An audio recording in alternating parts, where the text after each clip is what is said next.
안녕하세요. 이번 시간에는 저번 시간에 이어가지고 그 CSS의 구문을 한번 저랑 같이 알아볼게요. CSS는 제가 저번에 잠깐 말씀드리기를 HTML 문서를 선택을 한 다음에 거기에 디자인을 입힌다고 그랬죠. 그래가지고 지금부터 각각의 CSS 구문들이 어떤 기능을 하고 어떻게 문서를 꾸며주는지 한번 저랑 같이 배워볼게요. 먼저 여러분들 마찬가지로요. 블로그 오른쪽 상단에 보시면은 제가 그 예제 폴더를 넣어놨어요. 그거 압축 푸신 다음에 그 템플릿 폴더를 열어주세요. 이렇게 템플릿 폴더 열어가지고 인덱스 파일 여시고 CSS 파일도 열어볼게요. 네, CSS를 넘기고 일단은 기본적으로 이 CSS 파일 쪽 보시면은 제일 위에 이렇게 보여요. 제일 위에 먼저 캐릭터 셋 UTF-8이라고 나오죠. 이건 뭐냐면은 이 CSS 파일에 있는 한글의 그 문자 인코딩을 지정해 주는 건데, 보통 UTF-8이 전 세계적으로 쓰는 그런 거라서 우리는 UTF-8로 지정하는 거겠죠. 그리고 아래 아직은 이게 뭔지 모르겠지만 뭔가 아마 복잡하게 코드가 있어요. 요거는 흔히 저희가 말하는 그 리셋 CSS예요. 리셋 CSS인데 요거는 정말 저 예제용으로 간소하게 만든 거죠. 간소하게 만든 건데 요게 어떤 역할을 하는지는 저번 시간에 잠깐 보셨죠. 그러니까 기본 태그마다 약간의 아니구나. 저번에 그냥 아주 간단하게 봤기 때문에 제가 지금 다시 한번 자세히 설명드릴게요. 요게 어떤 기능을 하냐면요. 먼저 이 바디 안에다가 한번 그 p태그 한번 입력해 보시겠어요? 바디에 p태그 입력해 가지고 이렇게 적어 볼게요. 이렇게 적어 가지고 리셋 .css가 하는 일 적어 볼게요. 적어 보고 저장하신 다음에 저장하고 새로 고침 한번 해 볼게요. 새로 고침을 하면은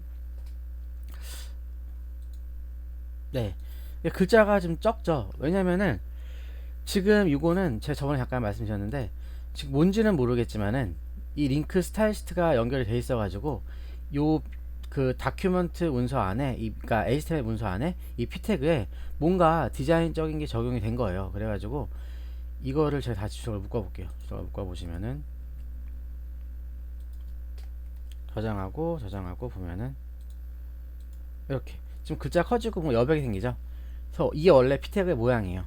그래서 이 리셋이 하는 일은 뭐냐면은 기본 태그마다 그러니까 자체적으로 그 디폴트 그 여백이 있고 뭐 바깥 여백 안쪽 여백이 있고 글자 크기도 다 제각각이어가지고 여러분들이 정밀하게 막 픽셀 단위로 어떤 간격을 주고 싶은데 이미 태그 자체에 여백이 있으니까 뭐 임의로 어떤 그 정밀하게 뭐 글자 크기를 바꾸거나 여백을 주기가 애매하겠죠. 그래가지고 모든 태그의 그런 여백이랑 글자 폰트 크기 이런 것들을 싹 초기화시켜 버리는 거죠. 글자 크기도 일정하게 여백이랑 바깥 여백도 다 날려버리고 요게 바로 리셋 CSS가 하는 일이에요.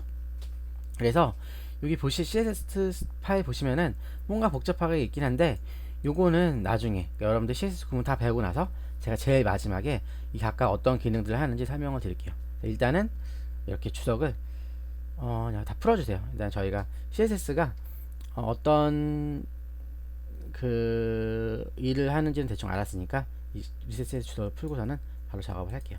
지금 이거는 간단하게 설명드리자면 이거죠.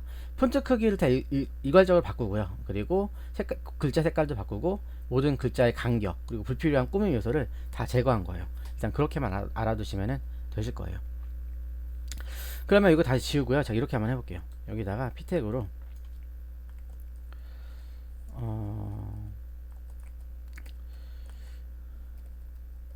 CSS가 하는 일 적어볼게요.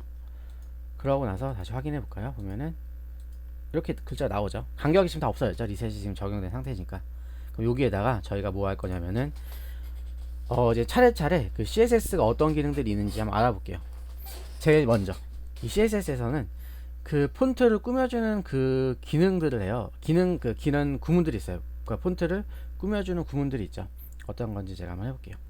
주석을 달아볼게요. 여기다가 폰트 관련 CSS, 폰트 관련 CSS죠.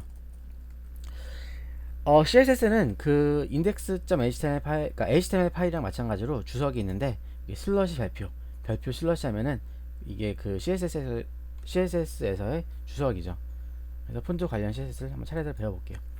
먼저 이 p 태그에 제가 글자의 굵기를 한번 바꿔볼까요? p 태그를 바꾸려면 일단은 기본적인 규칙이 이거예요.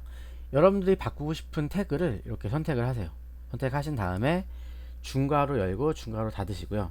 이 중괄호 안쪽에다가 여러분들이 바꾸고 싶은 그 태그의 속성명이랑 속성값을 입력하시면 되는데, 저는 지금 제가 바꾸고 싶은 게 이 p 태그 안에 있는 글자에 글자 굵기를 바꾸고 싶어요. 그래서 이 글자 굵기를 그 뭐 이렇게 나타내는 속성명은요, 폰트 웨이트예요. 그래서 여기다가 먼저 속성명을 입력하시는 거죠.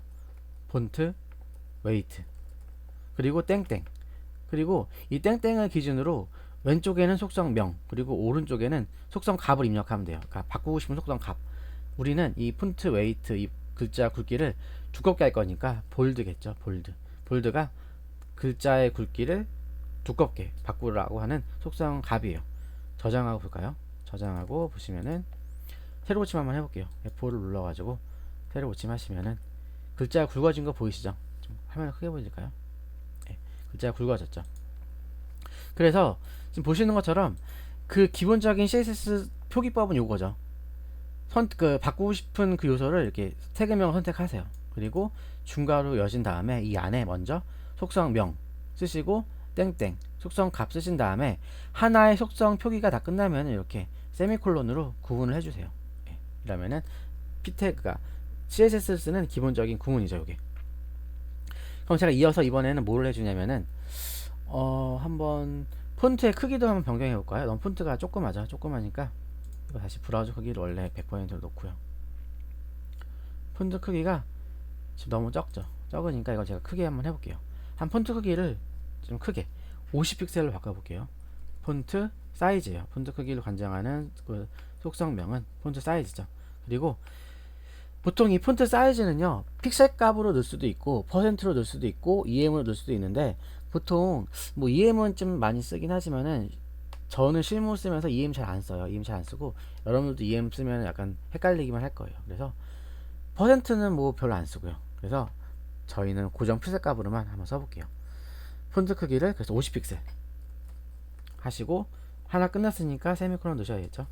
저장하고 세로 고침 해보시면은 어때요? 폰트가 50픽셀로 이렇게 글자가 커졌죠.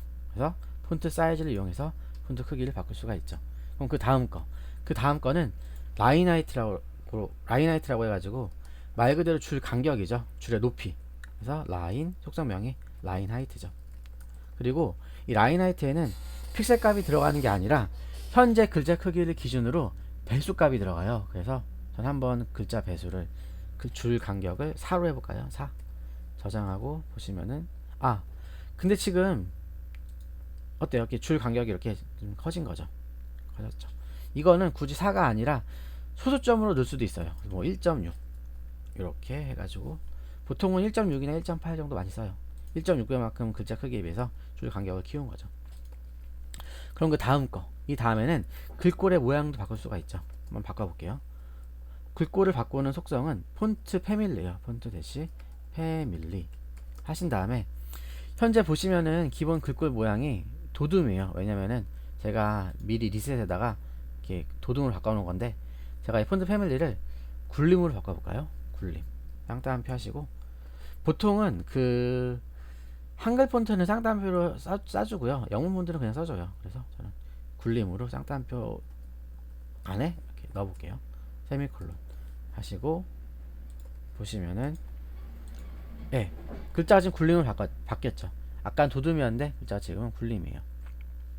다시 이건 도둠으로 바꿔줄게요. 글자를 도둠으로 다시 바꿔주고, 이것처럼 여러분들이 글자 폰트를 바꿀 수가 있죠.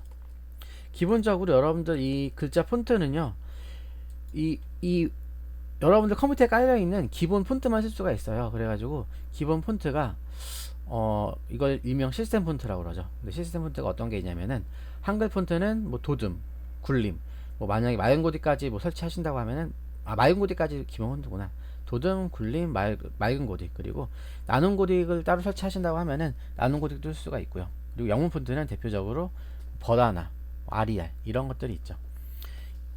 그래서 일단 저는 폰트 패밀리 도듬 바꿨고요. 그 다음 거 텍스트 얼라인, 아니다, 다음 거는 일단은 글자 색깔을 바꿔야겠죠. 컬러 값이에요. 이건 희한하게도 뭐 폰트 컬러 이게 아니라 그냥 컬러예요. 컬러 하고서는 글자 색깔을 제가 한번 빨간색으로 바꿔볼까요? 레드.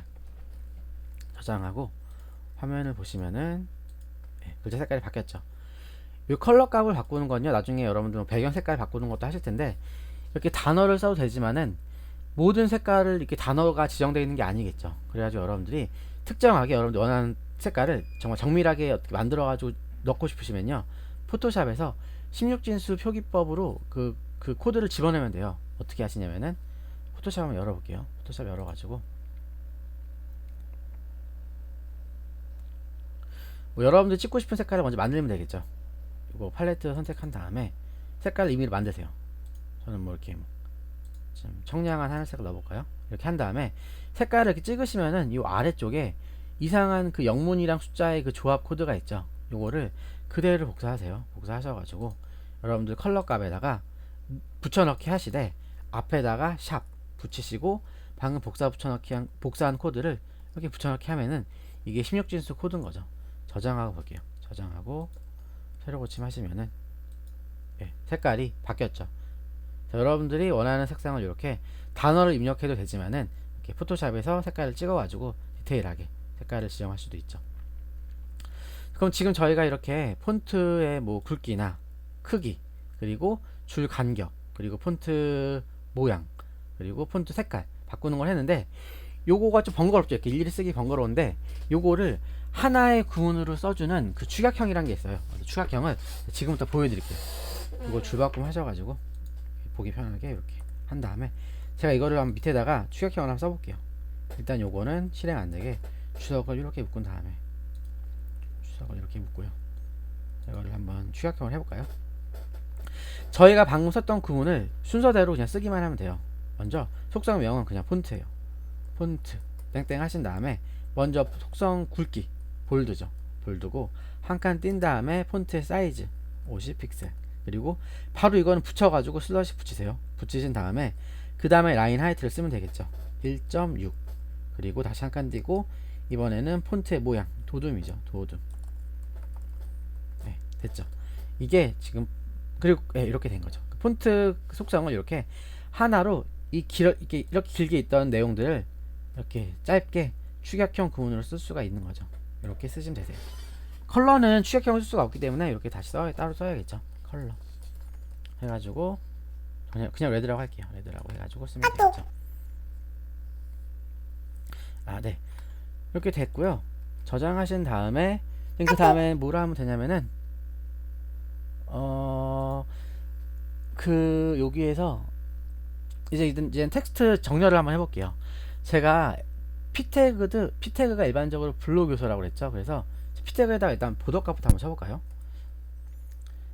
제가 지금 하는 김에 보더값 속성도 알려드릴게요. 보더값은 이거예요. 보더라고 쓰신 다음에 속성이 3개가 들어가요. 1픽셀, 솔리드, 그리고 블루를 한번 해볼게요. 블루를 하면은 이거는 무슨 말이냐면은 한번 볼게요. 일단은 지금 블록 요소니까 이렇게 전체가 쭉 생기는데, 먼저 보더값의 첫 번째 속성 1픽셀은 선의 굵기를 나타내는 거고요. 두 번째 속성 솔리드는 그 선의 종류, 실선인지 점선인지 회선인지 나타내는 거죠. 그리고 블루는 선의 색깔인데, 뭐 색깔은 여러분들이 뭐 마찬가지로 아까처럼 뭐 16진수 코드를 써도 되고요. 아니면은 이렇게 단어 써도 되는데, 중요한 건 요거죠. 이 선의 종류를 솔리드면은 실선이고요. 제가 만약에 도티드로 해볼게요. 도티드로 하면은 선의 굵기를 좀 크게 해볼까요? 한 뭐 10픽셀.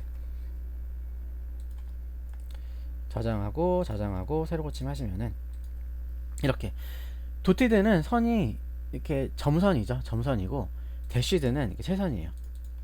대쉬드는 이렇게 이가 빠진 것처럼 세선이죠. 그래서 저는 그냥 솔리드를 할게요. 1픽셀 솔리드.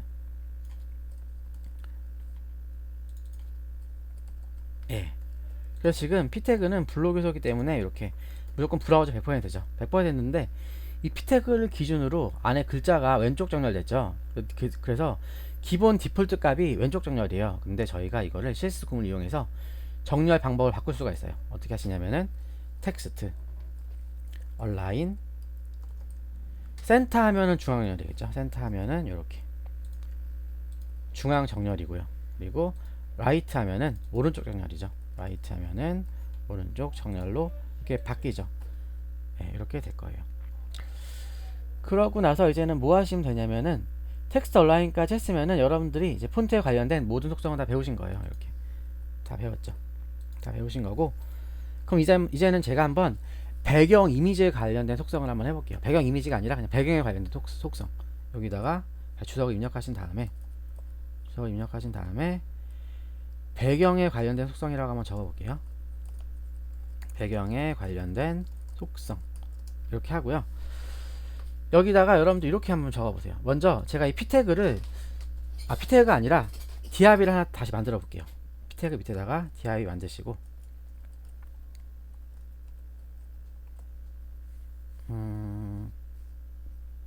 아니다. 배경보다 이거 먼저 할게요. 속성에 관련된 거. 여기다가 넓이값이 그러니까 크기에 관련된 속성을 한번 먼저 해볼게요. 크기에 관련된 속성.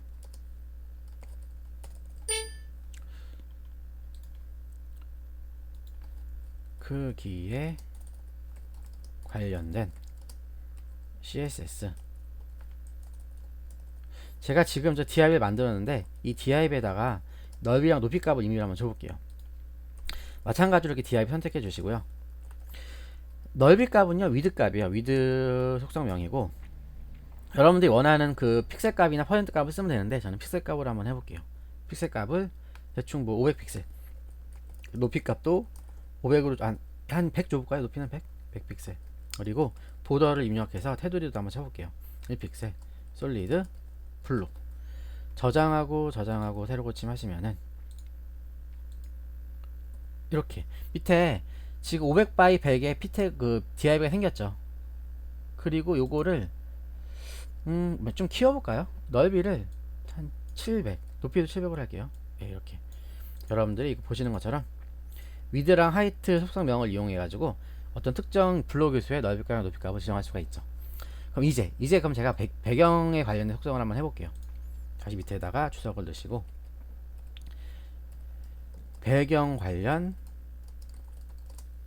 CSS 이렇게 입력하시고요. 여기다가 한번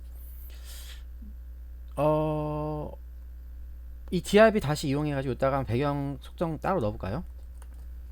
어떻게 되냐면은 일단 먼저 배경의 색깔을 한번 채워넣어볼게요. 백그라운드 컬러예요. 배경 색깔을 채워넣는 그 CSS 속성명은 백그라운드 컬러죠. 그리고 한번 이거를 밝은 그 하늘색으로 채워볼게요. 라이트 블루. 저장하고 보시면은 라이트 블루로 바뀌었죠. 배경 색깔을 지정하는 거고요. 그 다음 거 이제는 제가 한번 배경 이미지도 한번 넣어볼까요? 백그라운드 이미지 하신 다음에 이거는 이렇게 해도 돼요. 좀 코드가 복잡한데 백그라운드 이미지 땡땡 하신 다음에 URL 쓰시고요. 가로를 열고 닫으세요.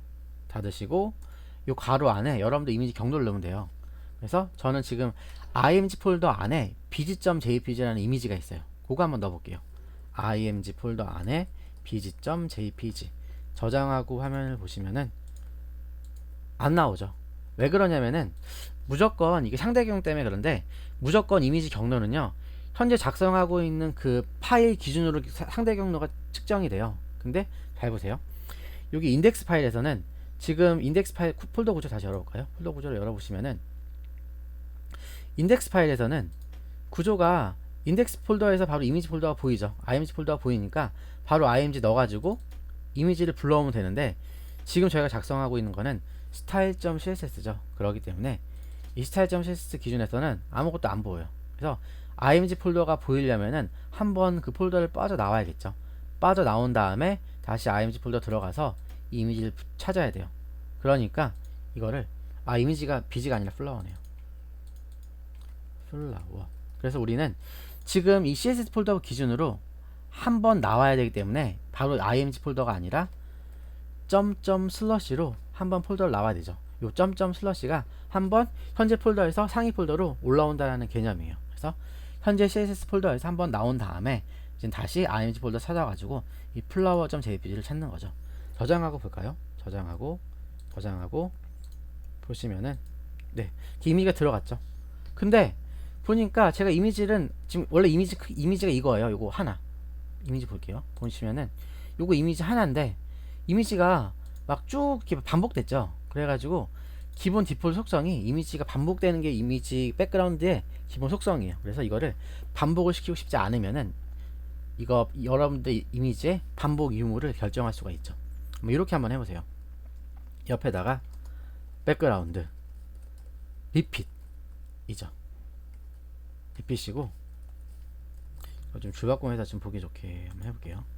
리핏이고 기본 디폴트 값이 여기 리핏이어가지고 이미지가 쭉 x, y 쭉 다 리핏이 되는 건데 만약에 리핏 시키고 싶지 않고 딱 하나만 보이게 하고 싶으시면은 요렇게 노 리핏을 쓰면 되겠죠. 노 리핏을 쓰시면은 저장하고 볼게요. 이미지가 이렇게 하나만 나오겠죠. 하나만 나오는 거고요. 만약에 이미지가 만약에 여러 개인데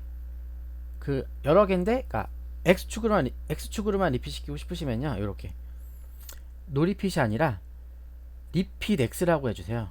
리핏 대시 x 하면은 이미지가 x축으로 리핏이 되겠죠. x축으로 리핏이 되는 거고요.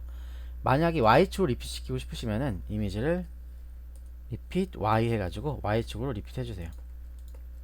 y축으로 이렇게 리핏 해주세요. 네, 이렇게 됐죠. 네. 그리고 만약에 이미지를 다시 리핏 그냥 다 통째로 리핏 시키고 싶으시면은 리핏만 쓰면 되겠죠. 근데 저는 일단 이미지를 리핏 시키지 않을 거라서 노 리핏을 할게요. 노 리핏 저장하고 보면은 이미지가 딱 하나만 나오죠. 근데 이번에는 이미지 배경 이미지 위치가 마음에 안 들어요. 저는 이 이미지를 딱 이 DRB를 기준으로 제일 중앙에 넣고 싶어요. 그러면은 여러분들이 백그라운드 포지션이라는 속성명을 이용해서 배경 이미지의 위치도 조절할 수가 있죠. 한번 해볼까요? 백그라운드 포지션이에요. 그리고 수치가 두 개 들어가는데 앞에 수치는 가로축, 뒤에 수치는 세로축이죠. 그래서 먼저 가로축도 센터, 세로축도 센터를 하면은 이미지가 이렇게 중앙으로 가겠죠. 만약에 이 오른쪽으로 가까 이게 속성이 이렇게 있어요.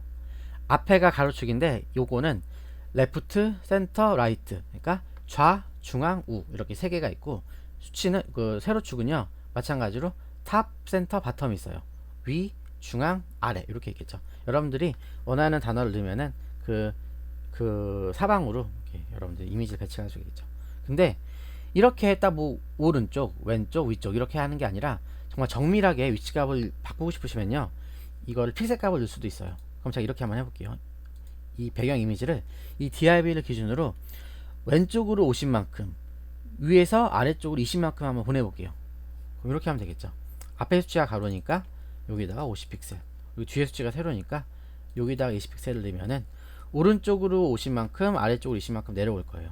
저장하고 보시면은 그쵸 이렇게 되겠죠. 그래서 여러분들이 지금까지 이제 백그라운드에 관련된 모든 속성을 다 배웠어요. 근데 마찬가지로 이 백그라운드도 여러분들이 축약형, 그러니까 폰트랑 마찬가지로 축약형을 쓸 수가 있어요. 어떻게 쓰시냐면은 제가 이거를 한번 축약형으로 바꿔볼게요. 이걸 다시 주석으로 묶으신 다음에 속성명이 그냥 백그라운드예요. 백그라운드만 입력하시고 방금 입력한 거를 차례대로 그냥 넣으면 돼요. 먼저 배경 색깔 라이트 블루 그리고 한 칸 띈 다음에 배경 이미지 URL 하시고 점점 슬러시 img 폴더에 flower.jpg 그리고 다시 한 칸 가로 닫고 다시 한 칸 띈 다음에 no repeat 그리고 다시 한 칸 띈 다음에 백그라운드 포지션을 넣으면 되겠죠. 50픽셀 그리고 이렇게 들어갔죠. 50픽셀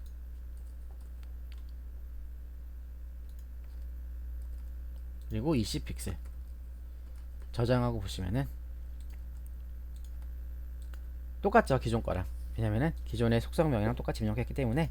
그래서 이렇게 복잡하게 번거롭게 다 쓸 필요가 없이 추약형을 쓰면은 더 간단하겠죠. 네, 그럼 지금까지 백그라운드 속성 배웠고요. 이제 그 다음 거, 그 다음에는 뭐가 있냐면은 기타 속성들인데, 여러분들 한번 여기 div 안에다가 이제 글자를 한번 쳐볼게요. 좀 길게 div 이렇게 주바꿈 하셔가지고요. 여기다가 제가 한번 이렇게 한번 해볼까요? 다시 학교 종이 땡땡땡 가사를 한번 입력해 볼게요. 학교 종이 땡땡땡 어서 모이자. 선생님이 우리를 기다리신다. 그대로 복사해가지고 한 10번 복사 붙여넣기 해주세요. 하나, 둘, 셋, 넷, 다, 일곱, 여덟, 아홉, 열. 저장하고 새로 고침해보시면은 저희 그리고 제 여기서 임의로 폰트 사이즈를 약간 키워볼게요. 폰트 사이즈를 이 div의 폰트 사이즈를 한 30픽셀로 키워볼게요. 30픽 너무 크다. 한 20픽셀 키워볼게요. 저장하고 보시면은 그냥 50 해야겠네. 50픽셀로 키울게요. 50픽셀. 네, 어때요? 지금 이 글자가 박스를 삐져나가죠. 삐져나가가지고 여러분들이 뭘 할 수가 있냐면요, 어떤 특정 컨텐츠가 블록에서 바깥으로 삐져나갈 때 이거를 보이게 할 건지 숨김 처리할 건지 아니면은 스크롤을 생기게 할 건지 그거를 여러분 선택할 수가 있어요. 어떻게 하시냐면 이렇게 하시면 되겠죠. 밑에다가 오버플로우 속성을 주신 다음에, 오버플로우가 뭐가 넘쳐 흐른다는 말이죠. 만약에 이거를 히든을 주시면은 그 어떤 그 div를 기준으로 삐져나간 컨텐츠가 잘려요. 볼까요? 말 그대로 히든, 그러니까 감추는 거죠. 잘려서 안 보이죠. 근데 이거를 비저블로 주면은 다시 보이는 거죠. 이렇게 보이는 거고. 근데 만약에 잘리는 것도 아니고 보이는 것도 아니고 여러분들이 오토로 주시면요 이렇게 돼요. 저장해 볼까요? 저장하고 보시면은 어때요? 스크롤이 생기죠. 스크롤이 생기면서 특정 컨텐츠가 그 div 박스를 삐져나갔을 때 이렇게 그 박스 바깥으로 내보내진 않는 대신에 스크롤을 자동 생성시켜 가지고 글을 다 볼 수 있게 해주는 거죠. 그래서 오버플로우 오토를 주면요, 만약에 글이 작으면은, 글이 몇 개 지워볼게요. 글이 작으면은, 글이 적으면은 그냥 자동적으로 스크롤바가 안 생기죠. 안 생기고 글이 늘어나는 순간에 다시 스크롤바를 자동 생성해 주는 거죠. 오토, 말 그대로. 네, 이렇게 다시 스크롤이 생겼죠. 이거예요.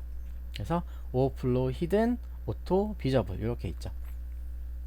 그리고 제가 이번에 이 div에 그 투명도를 한번 조절해 볼게요. 어떻게 조절하시냐면은 오퍼시티를 넣어가지고, 오퍼시티 0이면은 완전 투명이에요.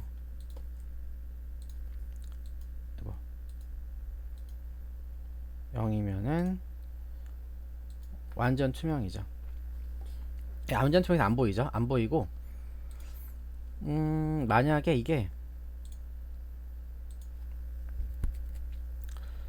1이면은 다시 완전 불투명이에요. 1이면은 다시 완전 불투명.